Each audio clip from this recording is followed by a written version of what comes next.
এখনো পিসাব করলাম না। হ্যাঁ, প্যান্টের মধ্যে পিসাব বসছে, নামাজ পড়া যাবে না, প্যান্টটা শেষ করি এসে লাগে। ইস বাবা, আজকে মোক আসাল নিজের হাতে বাঁচাইছি।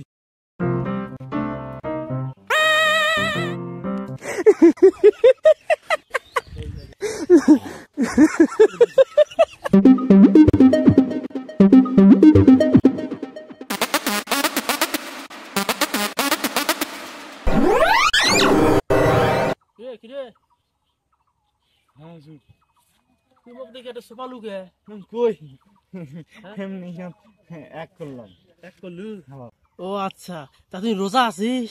হ্যাঁ হুজুর, আর কি যে সমস্যা হয়েছে, আমার না দুদিন দেখি পেটের সমস্যা, আর ভালো পাতলা পায়খানা, তার সাথে ফির গ্যাস যোগ দিছে, বুঝছেন হুজুর, এটাই সমস্যা।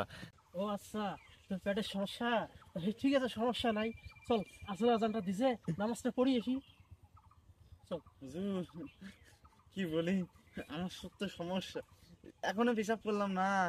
হ্যাঁ, প্যান্টের মধ্যে পিসাব বসছে, নামাজ পড়া যাবে না, প্যান্টটা শেষ করি এসে লাগে। সমস্যা নাই, মসজিদের টেপ আছে না, টেপটি পানি নিয়ে ছিঁড়ে দিবু, দিলে তোর মনে করো যে পাক হয়ে যাবে, উজু করে নামাজটা পড়ি। না হুজুর, আপনি বোঝেন না, ওইরকম কি নামাজ পড়া যায় না তো, নামাজ পড়া যাবে না, আমি আমি আমি নাফাক হুজুর, আজকে যা, আমি আরেকদিন যাবো, না তো আমি বাসা দিয়ে প্যান্টটা শেষ করে আসি, তাছাড়া যাইতেছি। হ্যাঁ হুজুর, যান যান হুজুর।